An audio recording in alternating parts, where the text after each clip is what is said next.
Hello pong muli mga katambay, si Kamanong po. Nagbabalik pong muli mga katambay para po magkomentong muli sa inyo dito po sa Tambayang Makabayan. Komento po na inyong lingkod. Ito po mga katambay, komentohan po natin, nakakalungkot po. Dahil po dito po sa balita, ito po ay napakatagal ng panahon mga katambay. Lalo po itong usapin sa mga nakaw na pera ng bayan, mga taxpayer, na talagang gusto po nating mabawi sana para magamit po ng ating bansa, ng ating bayan, lalo na po sa mga proyekto po sana nakapakipakinabang. Dahil ngayon po, sa tagal po ng panahon na gusto po natin itong makuha di umano, ay hindi na po mangyayari. Dahil lahat po ng isinampang kaso at mga natitira pang kaso, katulad po nito, yung ill-gotten wealth po ng dating Pangulong Marcos Sr., mga katambay, sa haba-haba ng panahon. Ngayon po, dismiss na po mga katambay. Dismiss na.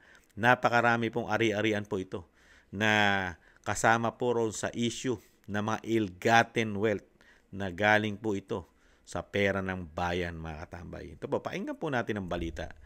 It's unbelievable. Amazing. Only in the Philippines, mga katambay. Ibinasura ng Sandigan Bayan ng 276 milyong pisong ill-gotten wealth case laban kay dating Pangulo Ferdinand E. Marcos Sr., dating First Lady Imelda Marcos at associate nila na si Roman Cruz Jr. Ito ay dahil sa inordinate delay o tagal na pagpusa ng kaso na umabot na sa 37 years. Inabura ng korte ang argumento ng kampo ng pamilya Marcos na nalabag ang kanilang karapatan para sa mas mabilis na disposisyon ng kaso. Ang kaso ay sa ilalim yan ng civil case number 0006 kung saan ang dating First Lady at si Pangulong Ferdinand R. Marcos Jr. at tumatayong state executors. Kasama sa naturang mga asset ay ang 2 residential lots at 2 condominium units sa Baguio City, residential building sa Makati, lupa at 6 na condo units sa California, sa Amerika at residential land sa Metro Manila. Yan po mga tambay, narinig po natin sa tagal, more than 30 plus years mga tambay, delayment, ngayon kinatigan po na Sandigan Bayan mga tambay, wala na po. Kasi yung pera po na yon na nung panahon po na more than 30 years ay napakalaking pera po yon.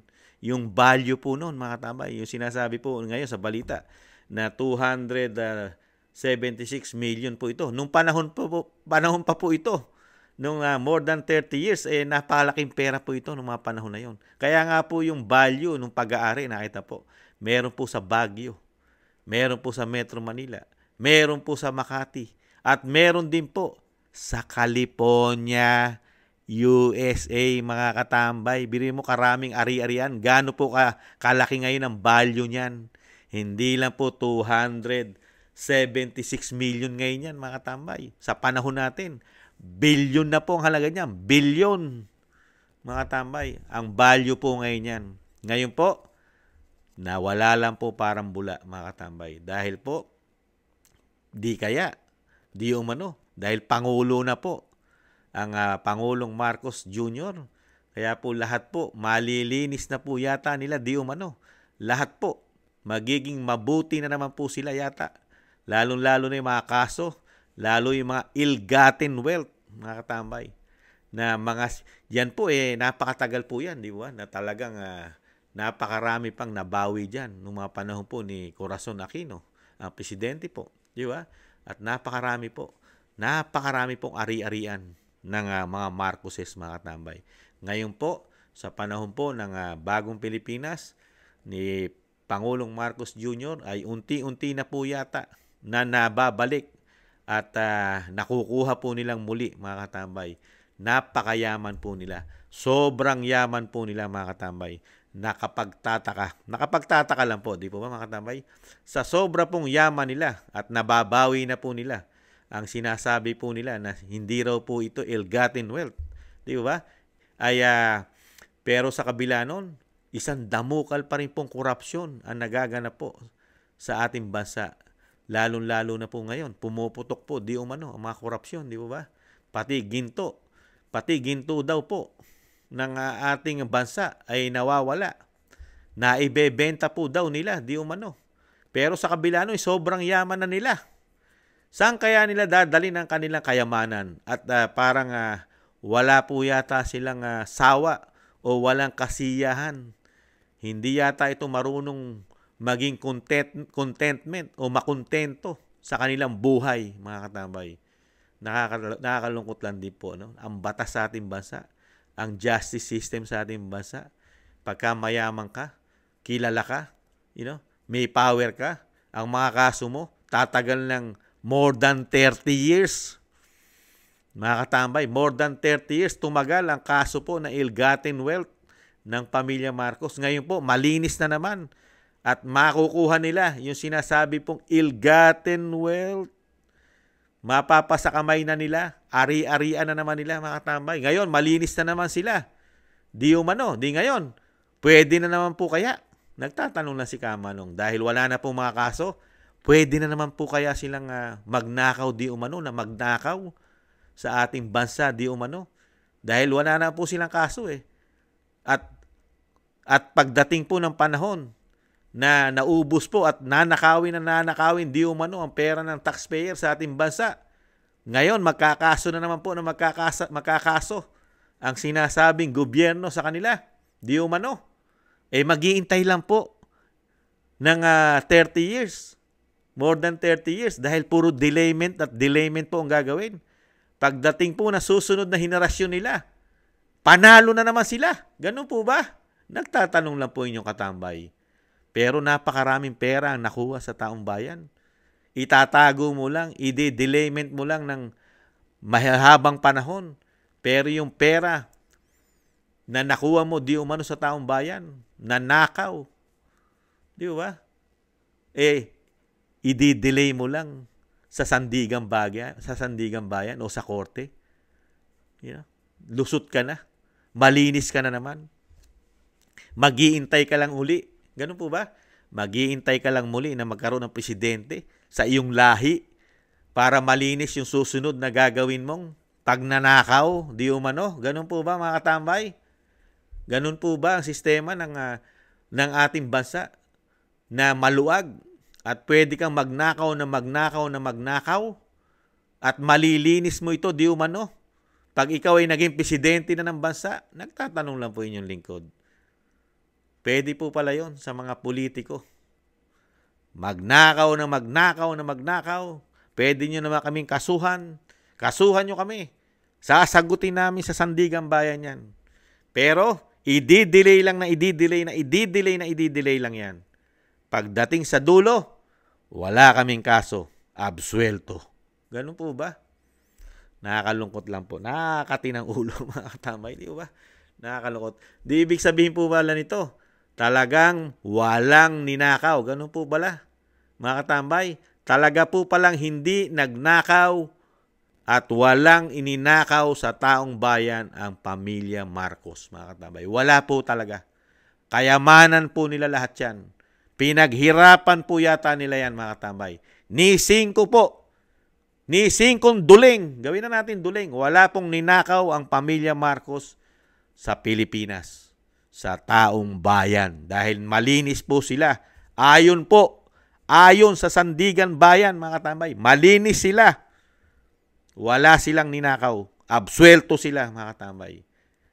Naniniwala po ba kayo doon, mga katambay, sa desisyon ng sandigan bayan? Ganyan po ang ating politika sa ating bansa, mga katambay.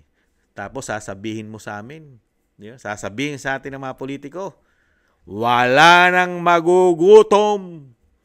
Pangarap kong walang magugutom na mga Pilipino. Pag ako ang naging presidente, nung maging presidente, gutom na gutom ang mga Pilipino. Baon na baon pa sa utang. At nagkabenta-benta pa ang ari-arian ng bansa. At nauubos pa ang ginto di umano na nasa Central Bank. Mga katambay, gutom. baon sa kahirapan, lalo na sa presyo ng bilihin. Kaya yan po ang nangyari ngayon sa pagbabalik. Hindi naman natin pwede sabihin sa pagbabalik ng Panday. Di ba? Yan po ay tutugma lang sa magaling na artista po na pinagpahinga, ang Fernando Poe Jr. Pero ngayon, sa pagbabalik po ng Marcos, mga katambay. Komento na niyo yung lingkod. Ito na ang pagbabalik ng Marcos, mga katambay. Malinis na po sila. Kaya, nagdiriwang po ngayon sila, mga katambay. Malinis na malinis. Walang ginawang korupsyon, walang ginawang pandarambong. Malinis na pamilya, malinis na politiko, mga katambay. Unbelievable. Only in the Philippines. Kayo po, mga katambay, ano masasabi niyo, mga katambay? Ano naman kaya susunod, mga katambay? Di ba? Kaya nga po hindi nagtataka si Kamanong Dahil nalilinis po at sinasabi po na nalilinis at mismo ang Sandigang Bayan ang naglinis sa kanila sa ill-gotten wealth nila. Di umano? Di napakadali rin pala nilang linisin. Di ba? Yung issue sa droga. Yung issue sa ginto sa Central Bank. Yung issue, saan pa? Sa flood control, 5,500. Yung issue sa Maharlika Fund. Yung issue sa PhilHealth. Yung issue sa Lotto. Yung issue, yung pera ng taxpayer, yung issue sa institusyon ng Kamara at Senado. Madali rin po palang malinis yan. Di ba? Isang dali lang po pala, mga katambay. Pagdating po sa magagaling na politiko sa ating bansa. Napakagaling nila. Mga katambay, maging matalino na tayo. Nakikita na po natin ngayon. Buhay na buhay po tayo. Buhay na buhay pa si Kamanong. Nakikita ni Kamanong, napakagaling. Napakagaling. Lalo na pagka pera na pinag-uusapan, mga katambay. Kayo po, ano po masasabi nyo rito, mga katambay? Si Kamanong, marami na pong nasabi. Muli po, si Katambay Manong, nakakalungkot man. Ganon talaga ang buhay. Talagang isa si Kamanong. It's unbelievable. Amazing. Maraming salamat po sa nakagusto po ng ating maliit na channel, Tambayang Makabayan, sa YouTube at TikTok.